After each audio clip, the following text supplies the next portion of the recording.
Two-seater sports cars have been enjoying something of a renaissance lately, but one company has been producing classic sports cars throughout its history. Even today, their cars of the 60s and 70s are much sought after, providing affordable sports car ownership. Tonight, Dream Deals looks at buying, owning and maintaining an MG. The MGB is the classic British sports car that everybody wants. It's got classic timeless looks that'll never fade. Parts are easy to get hold of. It's an easy car to maintain. It has classic car insurance and a ready market if you ever come to sell it again. There's nothing that you cannot get for an MGB, and the popularity of it has gone on from generation to generation because of that.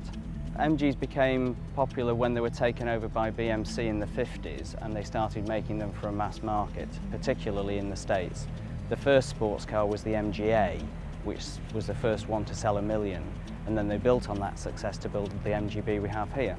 MG built on the success of the MGA with the MGB.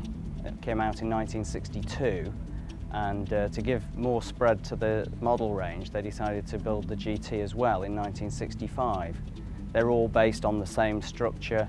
There's no separate chassis, it's a monocoque structure, and it used the MG running gear that they already had from the other BMC cars. It's a very simple car, there's not much to go wrong with it. It was powerful for its day, although it's not powerful compared with modern cars. And it's a very easy car to run and maintain because of its simplicity.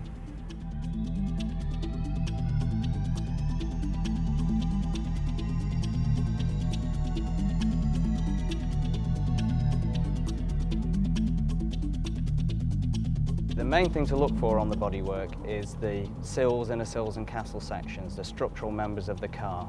That's the bit below the door.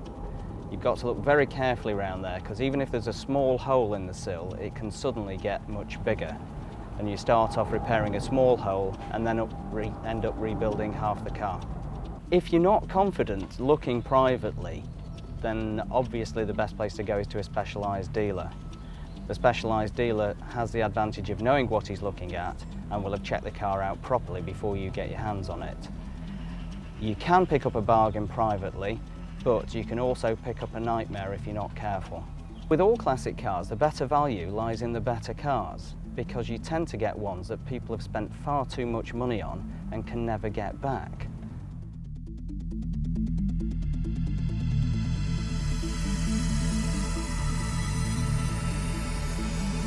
Performance is not good compared with a modern car, but was quite powerful for its day.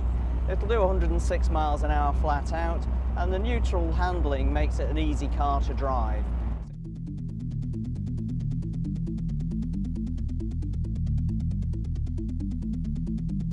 As you can see, the main difference between the MGB GT and the MGB Roadster is that this has a big tailgate. It gives it quite a useful load space, and also in the back you can fit 2 small children. The seat drops down so you get a fully flat load space, which means that you can get a flat pack wardrobe or something fairly large in it.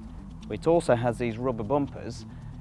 These are useful for sitting on or standing your drink on, but the main reason was because they were built for very stringent crash test regulations.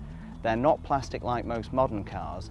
They've got a 4-inch steel girder with a rubber cover on it, so you can actually reverse into a wall at 5 miles per hour.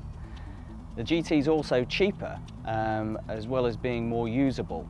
The later versions have a lot more of the things that you take for granted on a modern car, like a heated rear screen and twin-speed wipers, inertia reel belts, which makes them a much more practical everyday vehicle.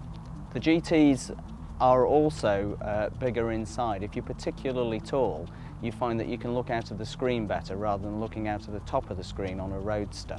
This is a 1976 car. They changed the rubber bumpers in late '74, so most of the rubber bumper cars you see on the road are 75 on, right through to 1980 when they stopped production.